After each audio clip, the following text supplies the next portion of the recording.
ठाण्याच्या एटीएसनं केलेल्या कारवाईत दापोली भागातल्या डोंगरातून स्फोटकं जप्त करण्यात आली आहेत। जमिनीखाली स्फोटकं लपवून ठेवली होती। या कारवाईत 10 बॉक्स जिलेटिन तर 325 डेटोनेटर्स जप्त करण्यात आले आहेत। या प्रकरणी शेखर देशमुख याला अटक करण्यात आली आहे। 10 बॉक्स जिलेटिन आणि 325 डेटोनेटर्स सह शेखर देशमुख याला अटक झाली आहे। या क्षणाची मोठी बातमी मिळते, दापोलीतील डोंगरातून ही स्फोटकं जप्त करण्यात आले आहेत। आमचे प्रतिनिधी कपिल राऊत आपल्या सोबत आहेत।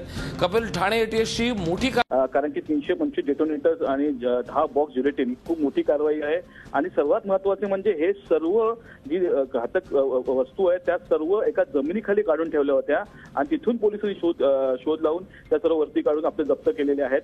सर्वात महत्त्वाचं म्हणजे विना परवाना ह्या वस्तू त्यांनी कशा बाळगल्या हा एक मोठा प्रश्न आहे। यात काही दहशतवादाचा तरी हात नाही ना? या सर्व गोष्टींचा तपास आता एटीएस करत आहे। एका इसमाला अटक केलेली आहे, त्यांच्याकडून ही सर्व माहिती घेण्याचं काम सुरू आहे। खूप मोठी यशस्वीरित्या केलेली वाटचाल एटीएसची असं बोलू शकतो, कारण एवढ्या मोठ्या प्रमाणात ही स्फोटकं जप्त केलेली आहेत।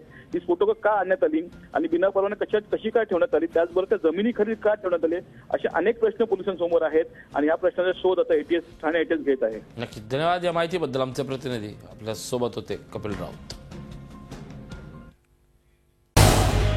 झी 24 तास रहा एक पाऊल पुढे।